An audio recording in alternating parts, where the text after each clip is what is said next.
Hey guys, welcome back. So the next question in the series is, what's the difference between data science and data analytics? So let's understand this. So big data has become a major component in the tech world today, thanks to the actionable insights and results businesses can glean. However, the creation of such large data sets also requires understanding and having the proper tools on hand, pass through them to uncover the right information. Data science is a multidisciplinary field focused on finding actionable insights from large sets of raw and structured data. The field primarily fixates on unearthing answers to the things we don't know. Data science experts use several different techniques to obtain answers, incorporating computer science, predictive analytics, statistics, and machine learning to pass through massive data sets in an effort to establish solutions to problems that haven't been thought of yet. Data scientists' main goal is to ask questions and locate potential avenues of study with less concern for specific answers and more emphasis placed on finding the right question to ask.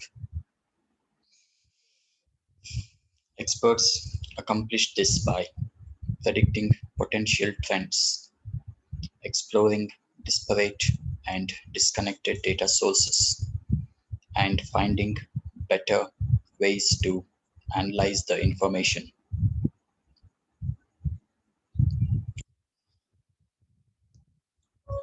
Then, what is data analytics? Data analytics focus on processing and performing statistical analysis of existing datasets. Analysts concentrate on creating methods to capture, process, and organize data to uncover actionable insights for current problems and establishing the way to present this data. More simply, the field of data and analytics is directed towards solving problems for questions we know we don't know the answers to. More importantly, it's based on producing results that can lead to immediate improvements. So, data science is an umbrella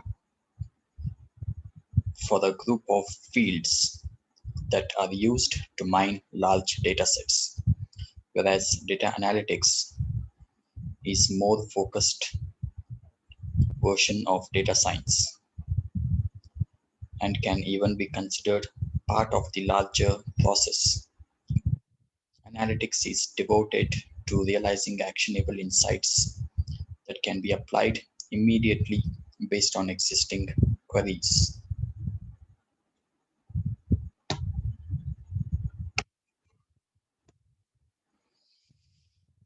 Another significant difference between the two fields is a question of exploration. Data science isn't concerned with answering specific queries, instead, passing through massive datasets in sometimes unstructured ways to expose the insights. Data analysis works better when it is focused, having questions in mind that need answers based on existing data. Data science produces broader insights than that concentrate on which questions should be asked, while Big data analytics emphasizes discovering answers to questions being asked. So, this was the difference between data science and data analytics. Next question, why data cleansing is essential and which method we use to maintain the clean data. So, data cleansing.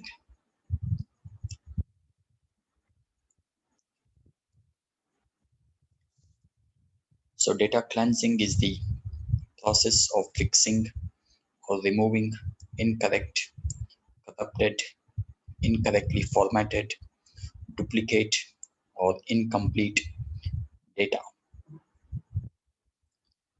within a data set. When combining multiple data sources, there are many opportunities for data to be duplicated or mislabeled. If data is incorrect, outcomes and algorithms are unreliable, even though they may look correct. There is no one absolute way to prescribe the exact steps in the data cleaning process because the process will vary from dataset to another dataset. But it is crucial to establish a template for your data cleaning process so you know you are doing it the right way every time. Data cleaning is different from data transformation. So, data cleaning is a process that removes data that does not belong in your dataset, whereas data transformation is the process of converting data from one format into another. Transformation process can also be referred to as data wrangling, munging. So, how do we clean the data? So, there are many ways. The step one is to remove duplicate or irrelevant observations. Remove the unwanted observations from your dataset, including duplicate observations or irrelevant observations. Duplicate observations will happen most often during data collection when you combine data from multiple places, scrape data, or receive data from clients or multiple departments. There are opportunities to create duplicate data. Deduplication is one of the largest areas to be considered in this process. Then we fix structural errors. Structural errors are when you measure or transform data and notice strange naming conventions. These inconsistencies can cause mislabeled categories or classes. For example, you may find NA or not applicable, but they should be analyzed as the same category. Then we filter unwanted outliers. Often they will be one-off observations where at a glance they do not appear to fit within the data we are analyzing. If you have a legitimate reason to remove an outlier, like improper data entry, doing this will help the performance of the data you are working with. However, sometimes it is the appearance of an outlier that will prove a theory you are working on. We can handle the missing data.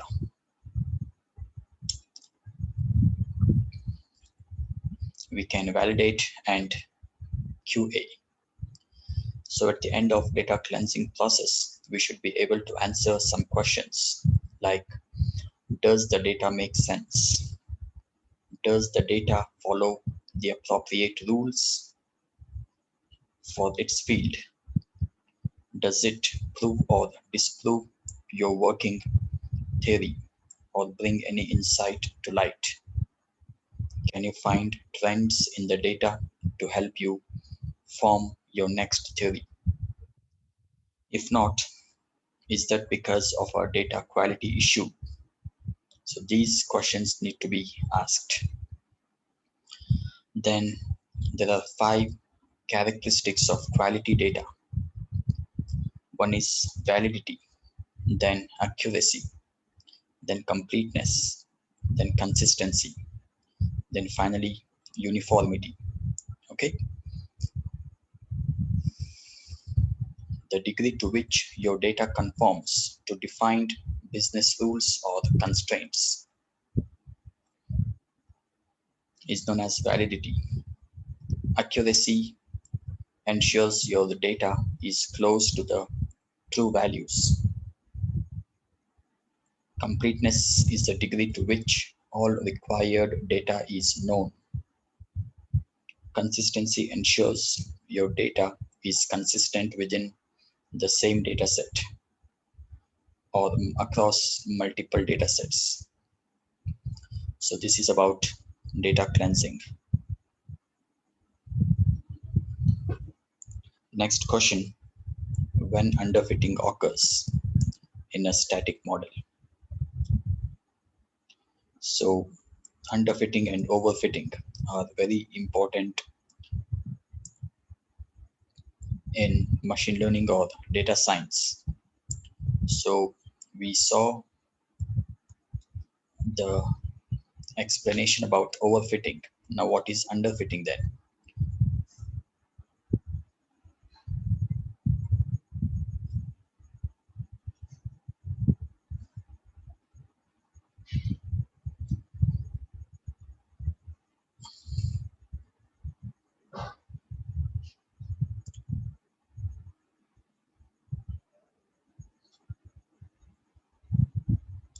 So the problem of overfitting versus underfitting finally appears when we talk about the polynomial degree.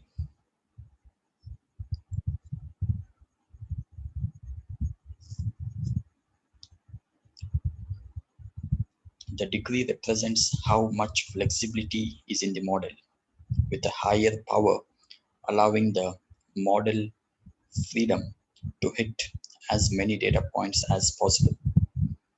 An underfit model will be less flexible and cannot account for the data. The best way to understand the issue is to take a look at models demonstrating both situations.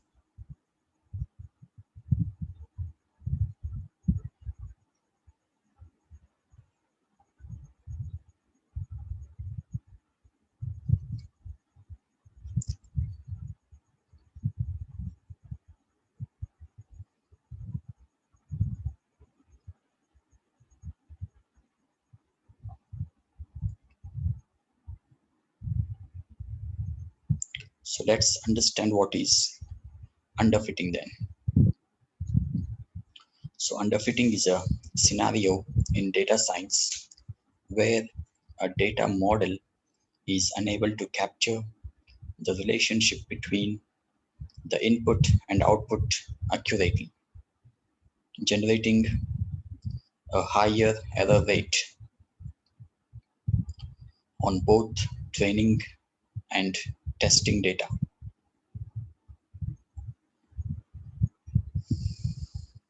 It occurs when a model is too simple, which can be a result of a model needing more training time, more input features, or less regularization.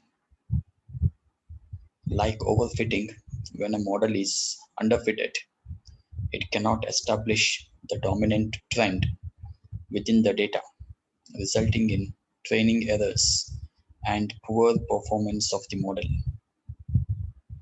If a model cannot generalize well to new data, then it cannot be leveraged for classification or prediction tasks. Generalization of a model to new data is ultimately what allows us to use machine learning algorithms every day to make predictions and classify data.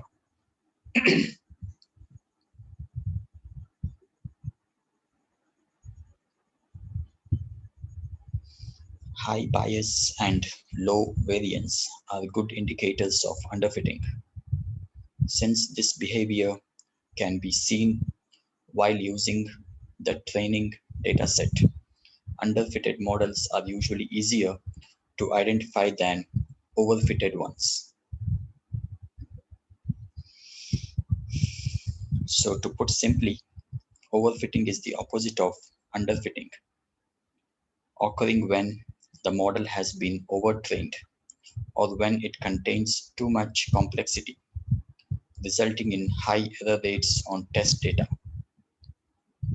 Overfitting a model is more common than underfitting, and underfitting typically occurs in an effort to avoid overfitting through a process called early stopping. Okay, so this is the underfitting. Then, since we can detect underfitting based off the training set, we can better assist at establishing the dominant relationship between the input and output variables at the onset. By maintaining adequate model complexity, we can avoid underfitting and make more accurate predictions. Below, underfitting should not be accepted. Okay, so this is the understanding about underfitting. Then the next one is reinforcement learning. So basically, machine learning is of three types. One is supervised and unsupervised, which we have discussed before. And the third type of learning is reinforced learning. So it's an area of machine learning. Reinforcement learning is about taking suitable actions to maximize reward in a particular situation.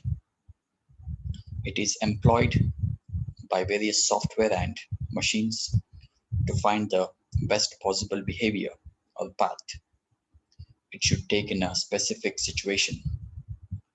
Reinforcement learning differs from the supervised learning in a way that it in supervised learning the training data has the answer key with it. So the model is trained with the correct answer itself. Whereas in reinforcement learning, there is no answer, but the reinforcement agent decides what to do to perform the given task. In the absence of a training data set, it is bound to learn from its experience.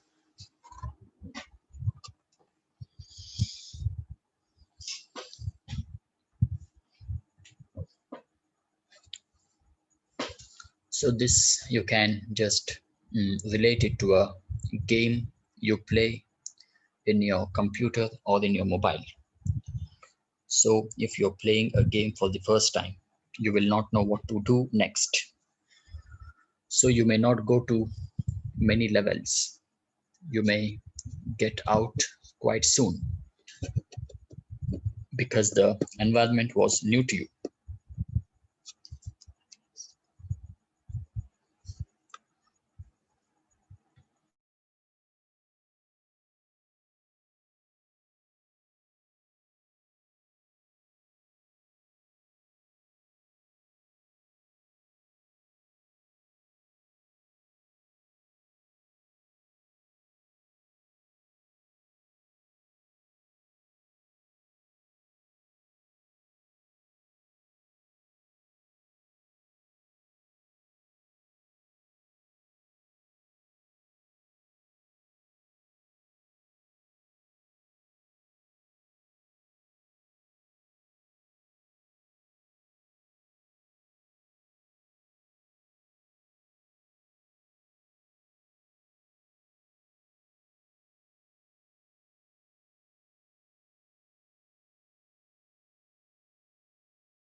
So if the game is new, then the environment is new and you may not know what actions to take. So if you take the right step, you will score more points. If you take a wrong step, you will lose points. So this is known as the reward and punishment concept. So we have an agent and a reward with many hurdles in between. The agent is supposed to find the best possible path to reach the reward. The following problem, what I gave you the example of the gaming, is the best example for reinforcement learning. So here we have the input. The input should be an initial state from which the model will start. And we have the output. There are many possible output as there are variety of solution to a particular problem.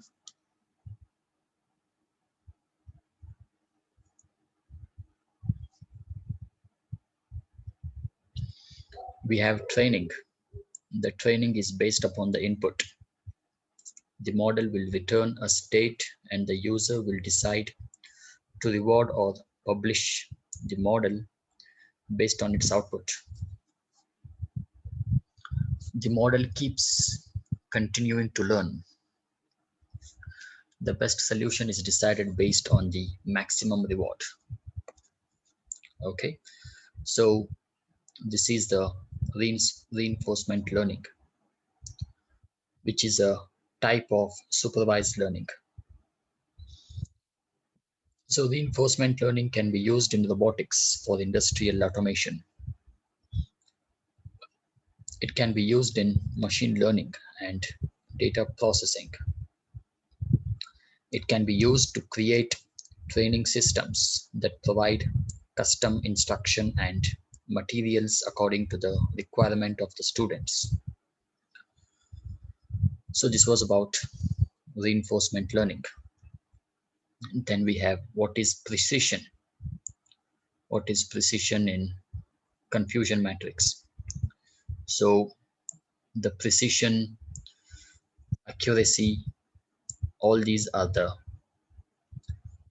terms in confusion matrix. Okay, so we have understood what's a confusion matrix few minutes before.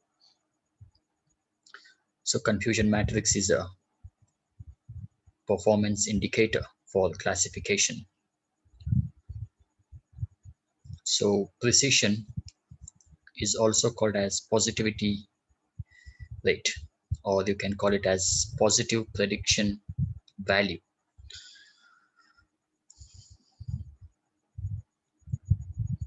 As you can see in the screen, precision is the most commonly used error metric as a classification mechanism. Its range is from 0 to 1, where 1 represents 100%. So the formula for precision is true positive divided by true positive plus false positive.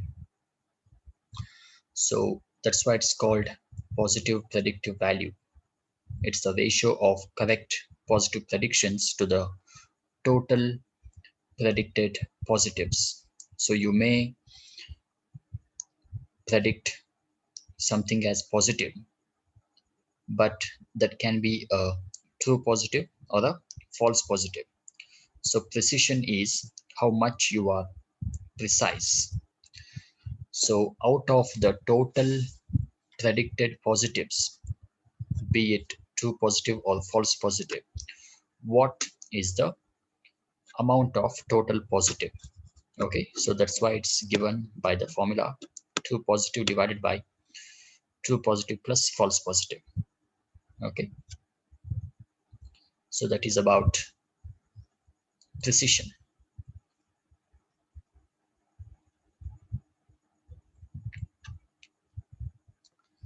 Then explain cluster sampling technique in data science. So cluster sampling technique in data science.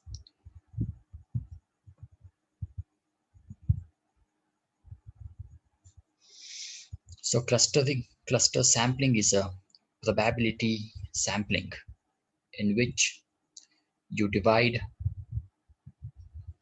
the data set. So in cluster sampling, researchers divide a population into smaller groups known as clusters. They then randomly select among these clusters to form a sample. So cluster sampling is a method of probability that is often used to study large populations, particularly those that are widely geographically dispersed. Researchers usually use pre-existing units, such as schools or cities, as their clusters. So the simplest form of cluster sampling is single-stage cluster sampling. It involves 4 key steps. So the step 1 is to define your population. As with other forms of sampling, you must first begin by clearly defining the population you wish to study. The second step is to divide your sample into clusters. This is the most important part of the process. The quality of your clusters and how well they represent the larger population determines the validity of your results. Ideally, you would like for your clusters to meet some criteria, like each cluster's population should be as diverse as possible. You want every potential characteristics of the entire population to be represented in each cluster.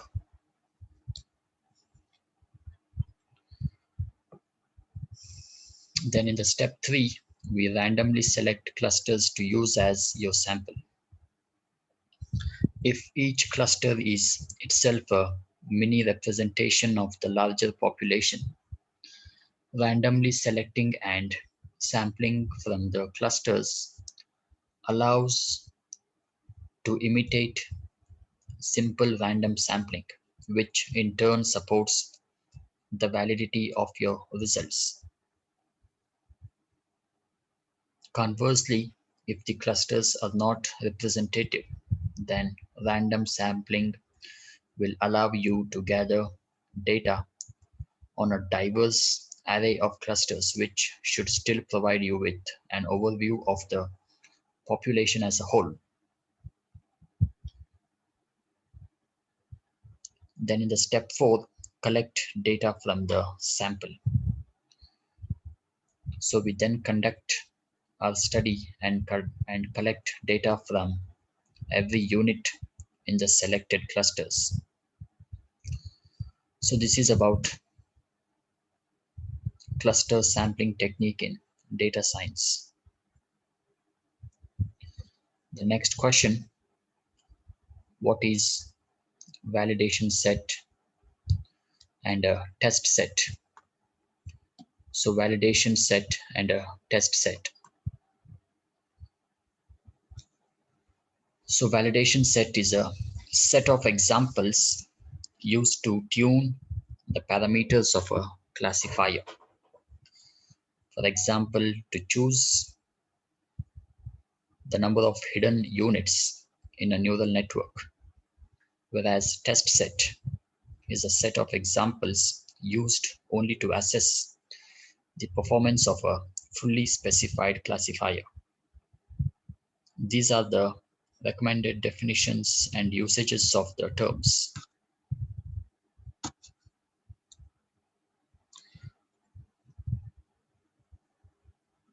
So a validation data set is a sample of data held back from training your model that is used to give an estimate of model skill while tuning model's hyperparameters.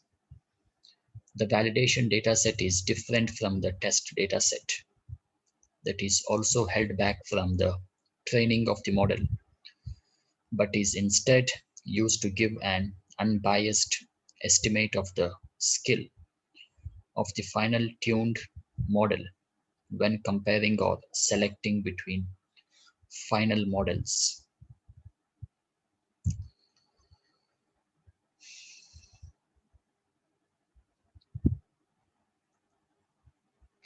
So, generally, training set is a set of examples used for learning, that is, to fit the parameters of the classifier. Validation set is a set of examples used to tune the parameters of a classifier. For example, to choose the number of hidden units in a neural network. Then test set, a set of examples used only to assess the performance of a fully specified classifier. So this is about validation set and test set.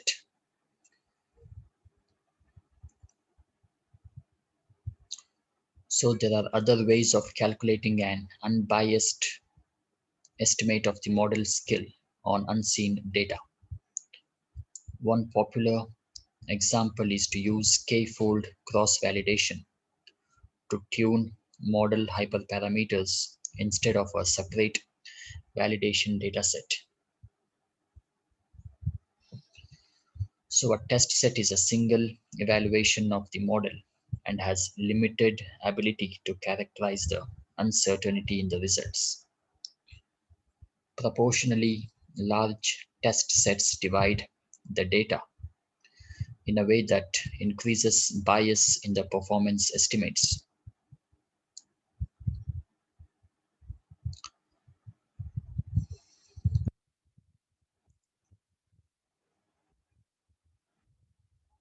So this is the difference between validation set and a testing set. So validation set is basically a sample of data held back from training your model that is used to give an estimate of model skill while tuning the model's hyperparameters.